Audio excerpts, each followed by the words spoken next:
Delina. Welcome to my channel, A Home to Love. Today we are decorating the hutch in my dining room. But if you don't have a hutch, that's fine. This can be used if you had open shelving, a bookcase, a cabinet, a hutch, a tabletop. You can use these principles that I'm going to show you to decorate those items. So without further ado, let's get started. So this is the overview of what it's going to look like when we're done.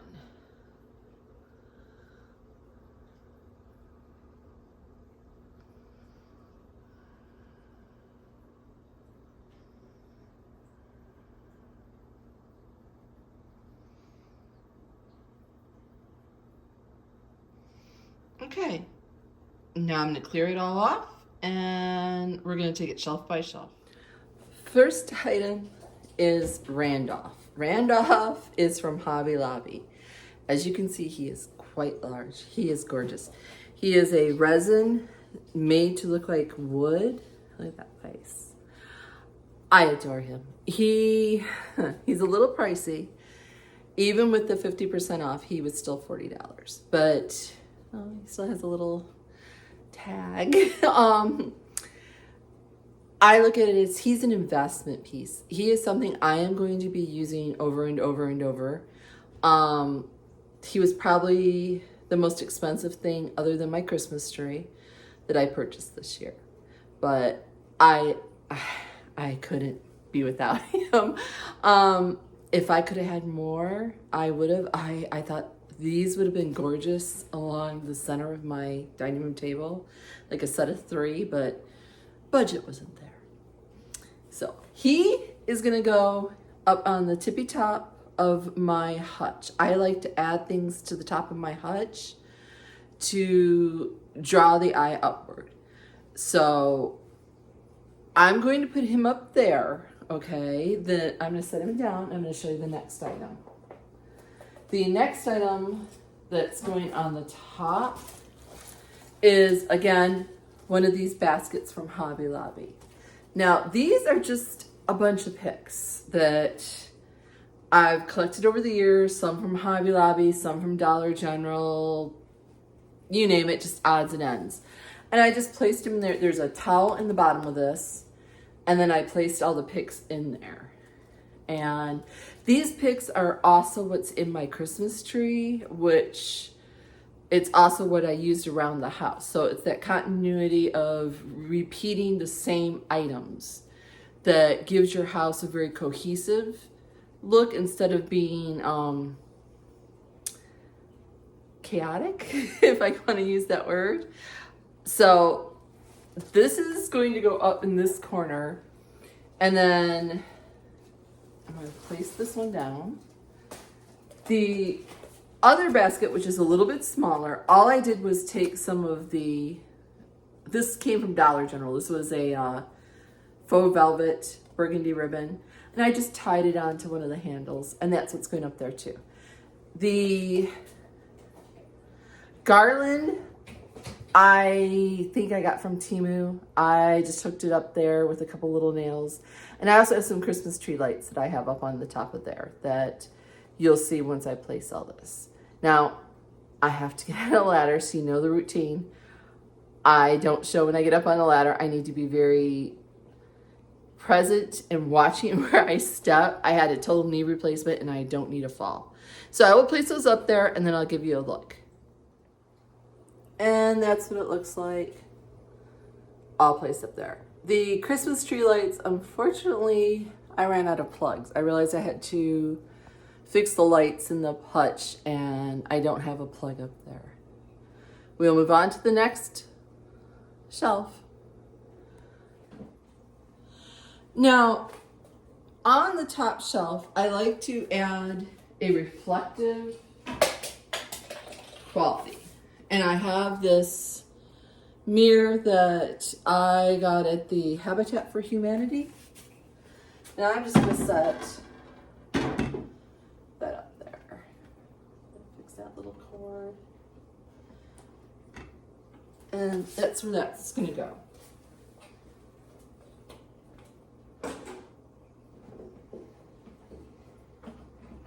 The next item is some of my books. I liked the red. So that's why I chose those to bring out the red that you'll see in other elements that we use in the cabinet. I've had this for a few years. This came from Joann's. And I like the little tartan. So I'm going to set that kind of there. Now I have one of these little Christmas tree that I believe Hobby Lobby. The milk glass container came from a thrift store many, many years ago. I like to blend my Christmas decor with like household items or vintage items. I'm not a very kitschy kind of girl. I kind of like things on the more vintage end. Pine cone from my yard. Just let place that there. And then we'll move on to this end.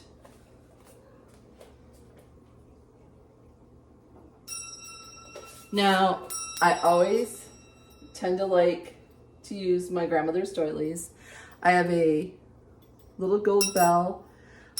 Again, I believed I thrift stored that. And I'm just going to set that there.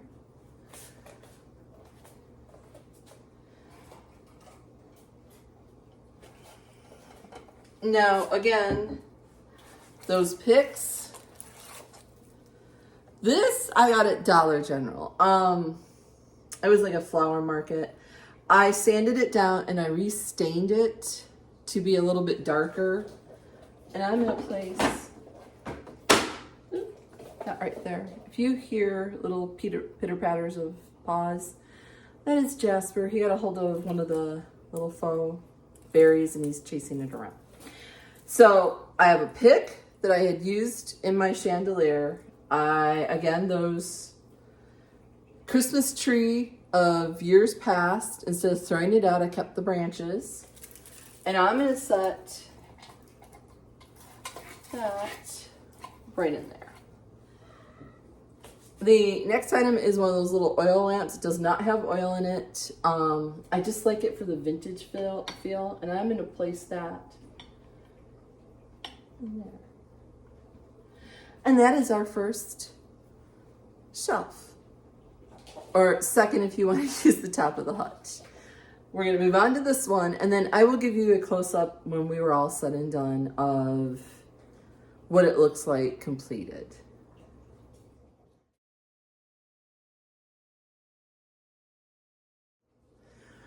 You may have remembered I used these in my kitchen Decorate With Me, I think, this past fall. These are book boxes. 2 of them are thrifted. One is from Hobby Lobby. I tied it with some twine. And I'm going to set those right there. Again, repeating the books. You'll see those elements over and over again, how I repeat those same elements. Another doily, probably one of my favorite ones. And I'm just gonna have that kind of hanging with the corner off. I think it adds visual interest. I have some more picks that we're going to be using with. This I got at the antique thrift mall. It's a sewing machine drawer. I am going to turn it this way though. I think these are great. These are, use it as a platform. You could use it as a planter, a riser. I think it just adds just that little extra. Now, again, with those leftover picks, I am gonna just set them in there, cascading away. I'm making a mess.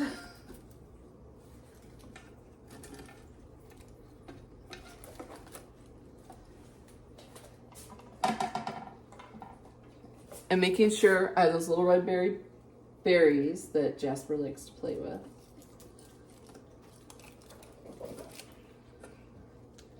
And setting those in. And drop a few. And these I just kind of fuss with a little bit.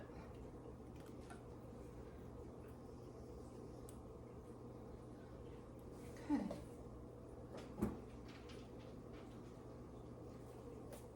On top of that sewing machine, I got this little tiny plaque from Temu.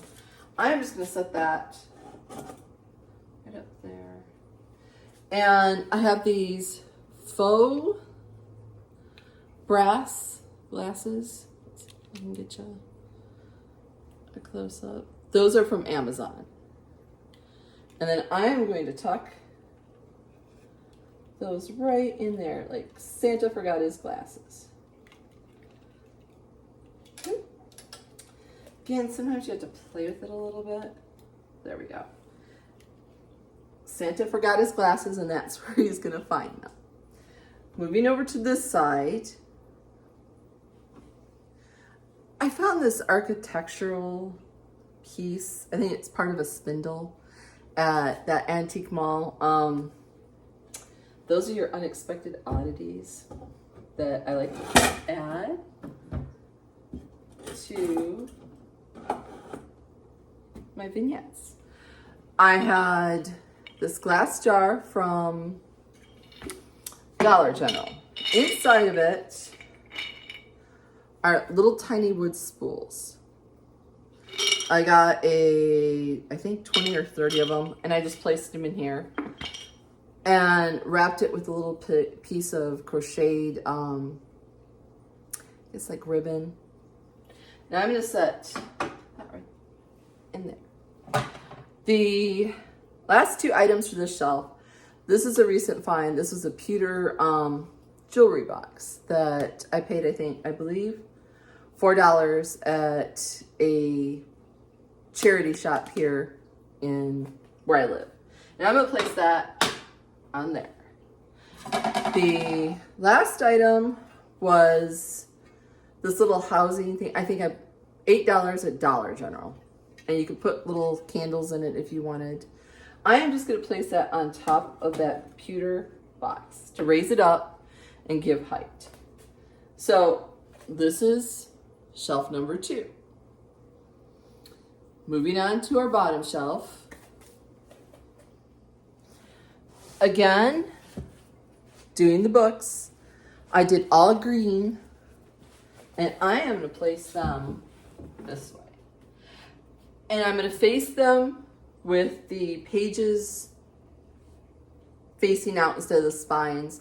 I visually just want you to see the color and the fact that it's a book versus, oh, what book is that?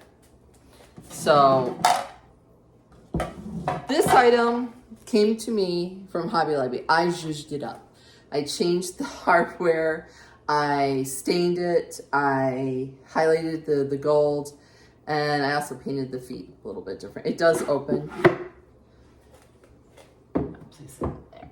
Now, you will notice I went wood, wood, wood. I went books on a diagonal or zigzag pattern too. I always like to repeat those elements. It is, again, that visual interest that always seems to make it cohesive. Another doily. Again, that repeating of the doilies. Zigzagged again. You will see that pattern over and over in this cabinet. I have a little wreath with a little snowbird from Dollar General. And we're gonna place that little bird right in there. And I'm gonna place a pine cone and a small pine cone in there. I'm gonna take that red that we have in the top and scattered throughout. I have a candle. This was from Big Lots. This was $6. This is Tree Gifts with Love. It has I can't describe it, but it just smells really, really good. It's not a vanilla. It's not a spice. It's not a cranberry. The container is gorgeous. I believe, you know, even if I use the candle, I think the container is well worth that amount of money. I'm going to put that right in there. And then I have a gold candle snuffer that I am going to place right there. Moving over to this side.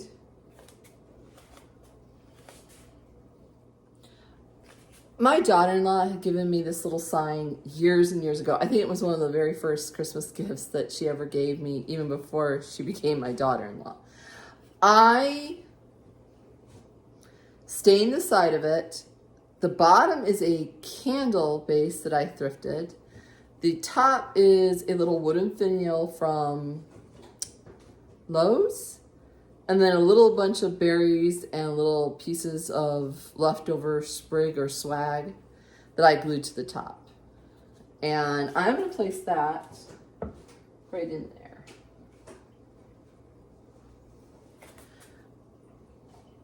Beside it, I have that cast iron, again, from the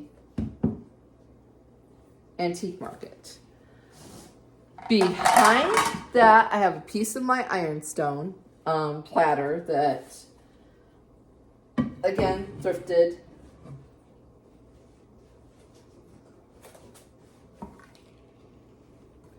I have the reindeer with the plaid. I'm repeating that plaid motif and the reindeer motif. And I'm going to set that in front of that ironstone. The wooden bowl comes from Dollar General.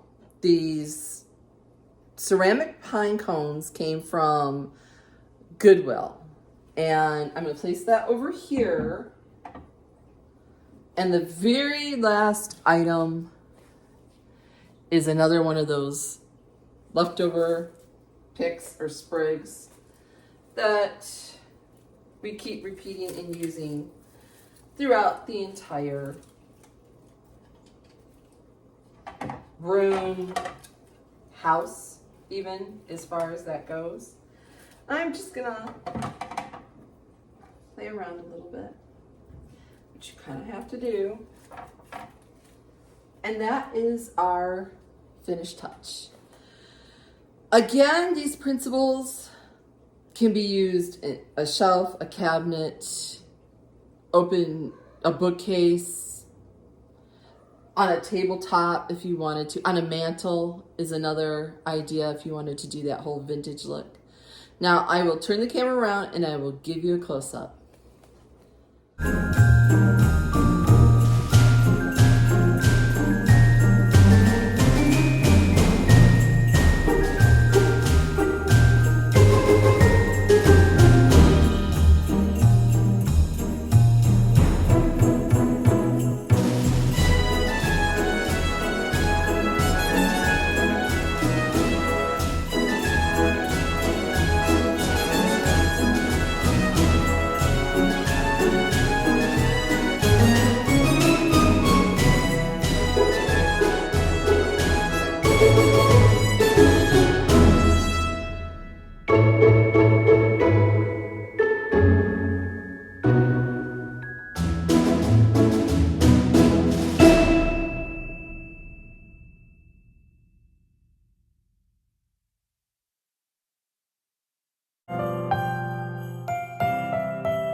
Thank you for watching, and I hope this inspired you to try these ideas out. during your Christmas season. Next video will be the kitchen. You do not want to miss that. In fact, I will give you a little tiny sneak peek of what you can expect in the next video.